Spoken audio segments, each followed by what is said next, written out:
My name is Elena Hartwell, and I've sentenced men to life in prison with less emotion than I felt watching my sister humiliate me at her engagement party.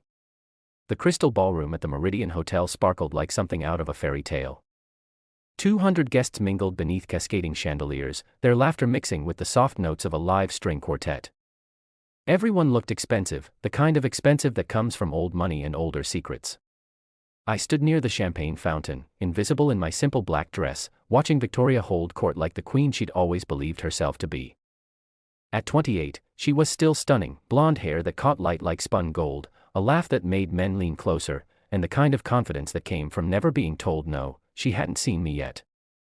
I'd arrived fashionably late, slipping in through the side entrance to avoid the receiving line where she posed for photographs with her fiancé, Marcus Sterling. Yes, that Sterling family, tech billionaire, philanthropy darling. The kind of men whose name appeared on hospital wings and university buildings. Elena. I turned to find our mother approaching, her smile strained. Patricia Hartwell looked older than her 55 years, though she'd never admit it. She'd spent the last decade chasing youth through expensive creams and subtle procedures, trying to keep up with Victoria's ascending social status. You came, she said, though her tone suggested she wished I hadn't. Victoria invited me, technically true, though the text had read, engagement party Saturday, dress nice, don't embarrass me. Yes, well, mother's eyes swept over my outfit with barely concealed disappointment. You could have called, I would have helped you find something more appropriate. Before I could respond, Victoria's voice rang out across the ballroom. Ladies and gentlemen, could I have your attention?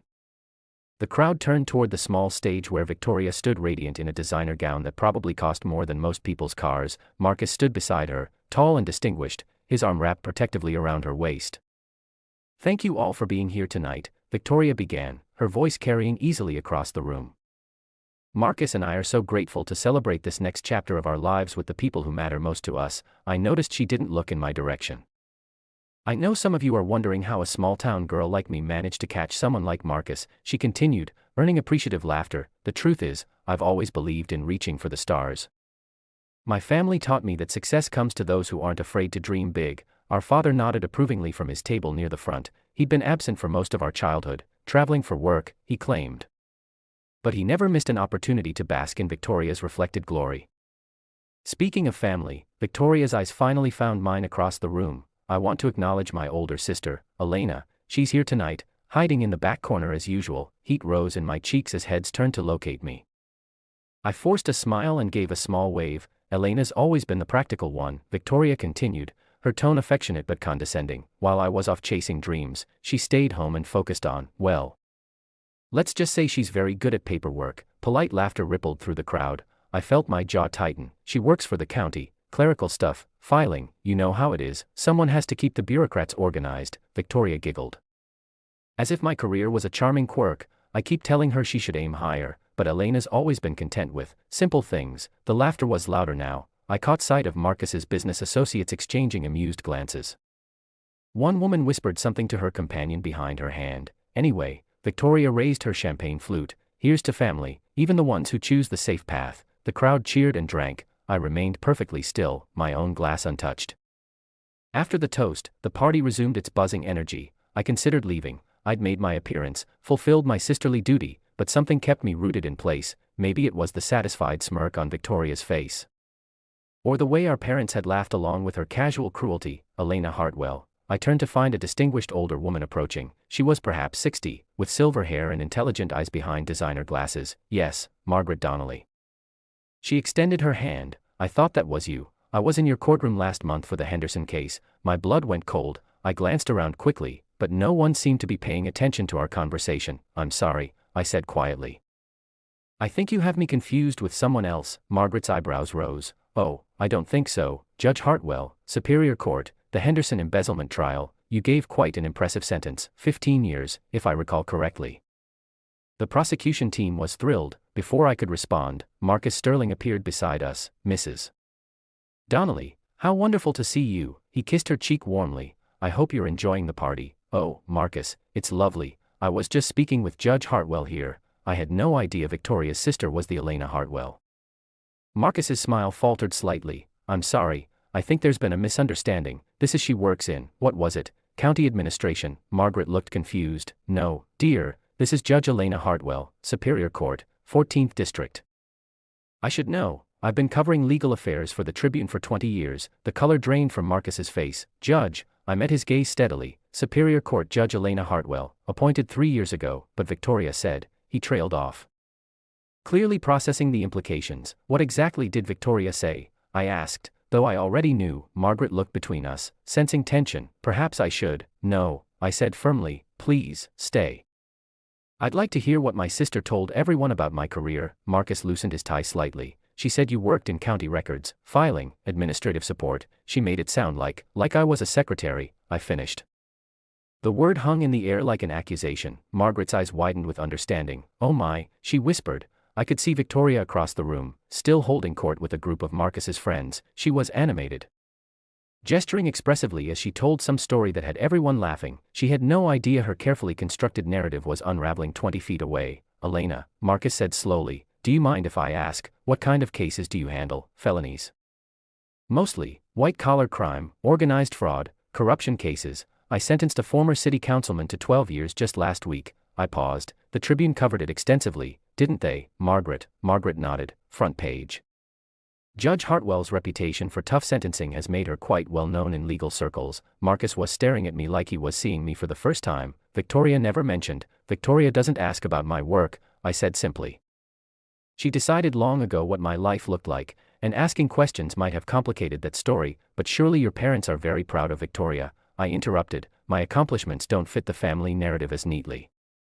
Margaret cleared her throat diplomatically. Judge Hartwell, I should mention, there's a rumor you're being considered for the state Supreme Court. Care to comment? I felt rather than saw Marcus's sharp intake of breath. I don't comment on speculation, Mrs. Donnelly, you know that. She smiled. Worth a try. Well, I should let you enjoy the party. Congratulations on your sister's engagement.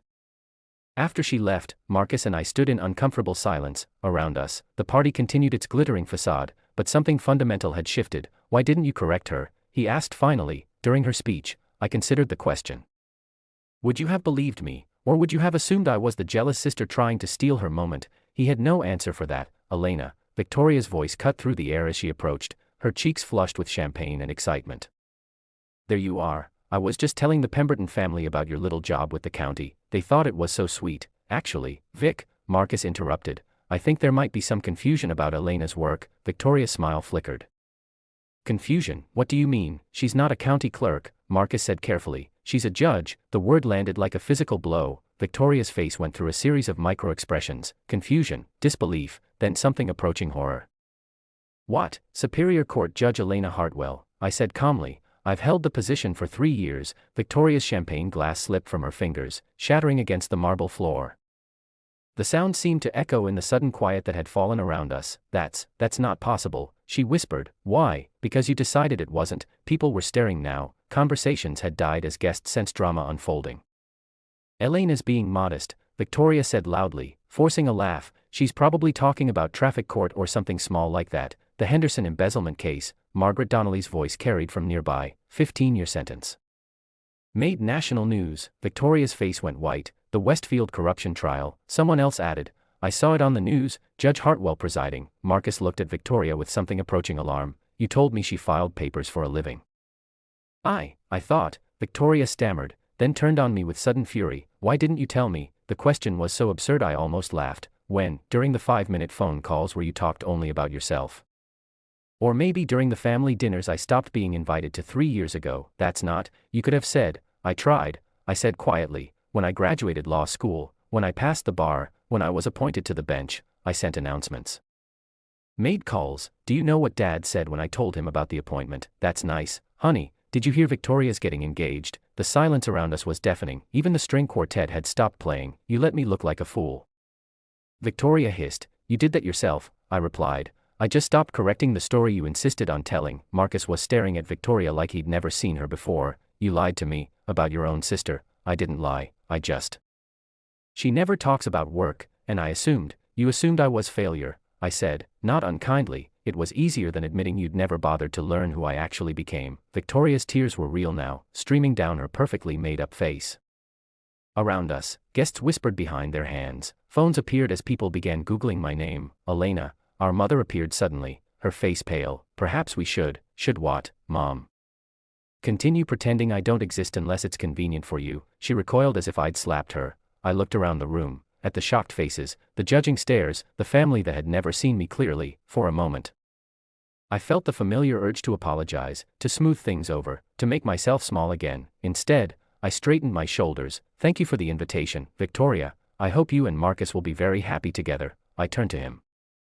A word of advice: ask questions. You might be surprised by the answers you get. I walked toward the exit with steady, measured steps, the same pace I used entering my courtroom every morning. Behind me, I could hear the buzz of conversation resuming.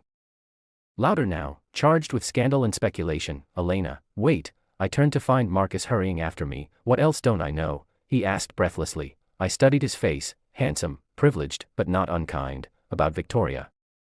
That's for you to discover. About me. I handed him my business card. Everything you need to know is public record. He looked down at the card. The Honorable Elena Hartwell, Superior Court Judge, 14th Judicial District. Will this affect us?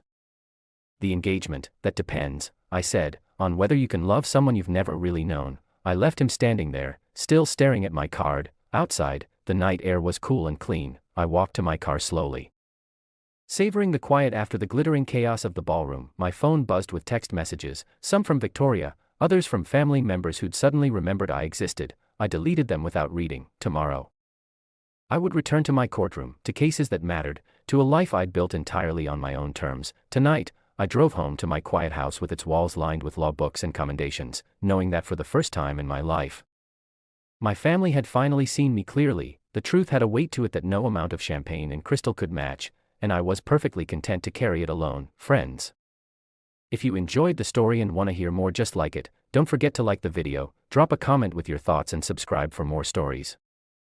Your support helps these stories reach more people, and trust me, the next one, it's even wilder.